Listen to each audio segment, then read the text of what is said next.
Jadi nggak ada privilege atau keuntungan yang didapatkan bagi teman-teman tenaga kesehatan yang terdaftar atau masuk dalam pendataan non ASN, karena afirmasinya itu sudah jelas tadi. Jadi kenapa masih banyak pegawai BLUD yang tetap berharap masuk dalam pendataan? Saya tidak habis pikir. Assalamualaikum warahmatullahi wabarakatuh. Kembali lagi di channel Marsha Subiakto.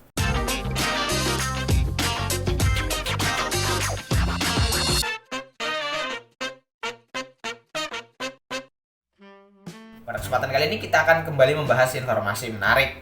Kali ini kembali terkait dengan seleksi P3K atau pegawai pemerintah dengan perjanjian kerja. Jadi ini adalah video lanjutan dari dua video saya sebelumnya yang membahas terkait dengan keputusan Menteri Pan-RB tentang mekanisme seleksi P3K untuk jabatan fungsional tenaga kesehatan. Dan sesuai janji saya pada video saya sebelumnya, bahwa video kali ini akan membahas terkait dengan afirmasi atau nilai tambah yang nantinya akan diberikan kepada tenaga kesehatan pada seleksi P3K di tahun 2022 ini. Dan ini tentunya merupakan informasi resmi yang jelas karena tertuang dalam keputusan Menteri Pan-RB terbaru.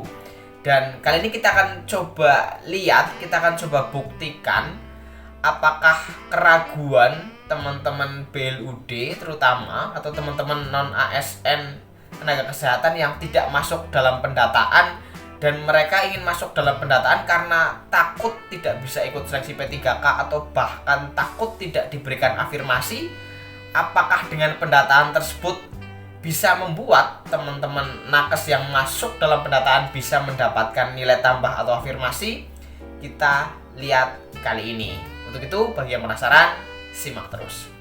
Oke, bismillahirrahmanirrahim. Langsung saja kita mulai. Jadi ini kembali kita buka keputusan Menteri Pan-RB tentang mekanisme seleksi P3K untuk jabatan fungsional tenaga kesehatan. Pada video kedua saya, kita sudah bahas sampai ke poin ke-14.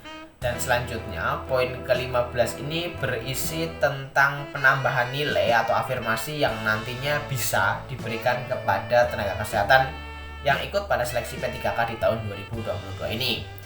Kita coba bacakan. Kompetensi teknis bagi pelamar diberikan penambahan nilai dengan ketentuan sebagai berikut.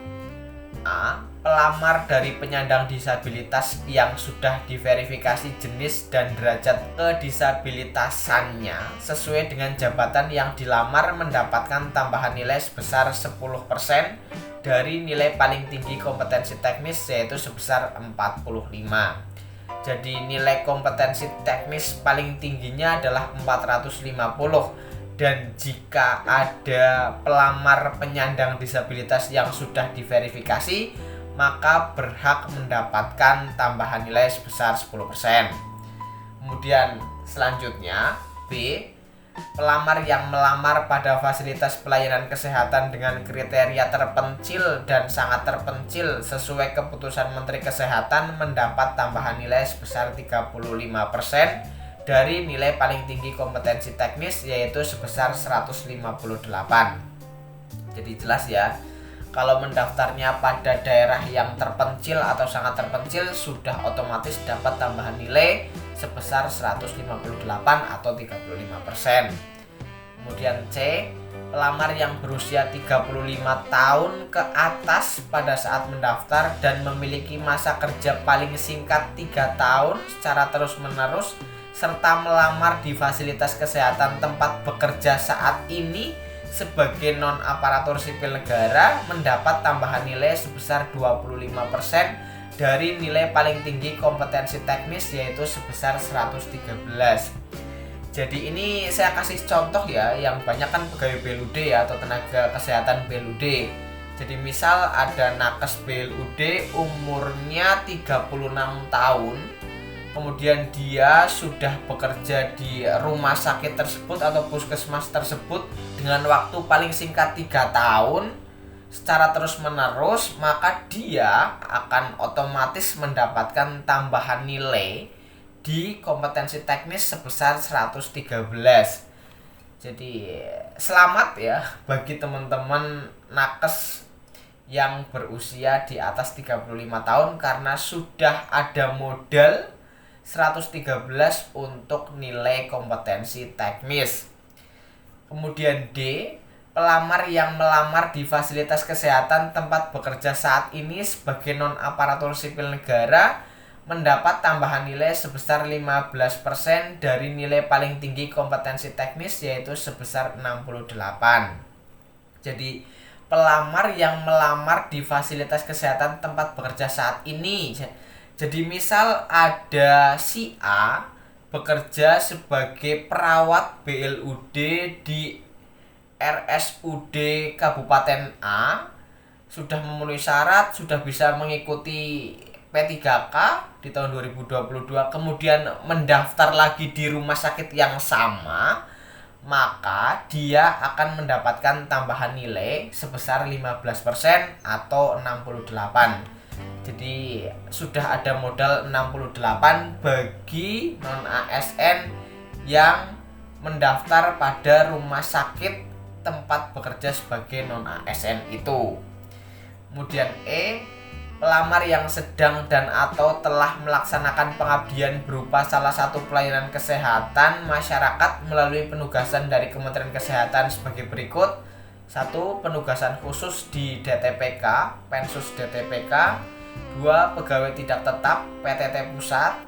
3. Nusantara Sehat Individu atau NSI. 4. Nusantara Sehat Berbasis Tim atau NST.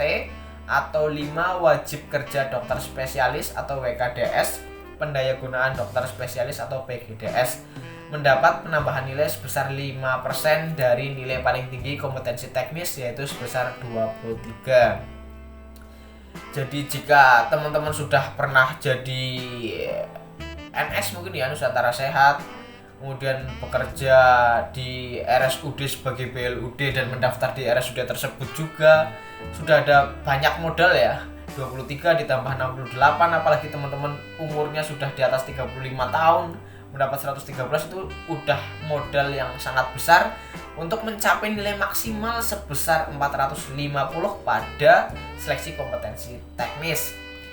Kemudian ke-16, dalam hal pelamar mendapatkan tambahan nilai sebagaimana dimaksud dalam diktum ke-15 secara kumulatif, diberikan nilai kompetensi teknis tidak lebih dari nilai paling tinggi kompetensi teknis sebesar 100%. Jadi maksimal 450 untuk penambahan nilainya. Ke-17, tata cara verifikasi penambahan nilai seleksi kompetensi teknis sebagaimana dimaksud dalam diktum ke-15 disusun oleh Kementerian Kesehatan selaku instansi pembina jabatan fungsional tenaga kesehatan.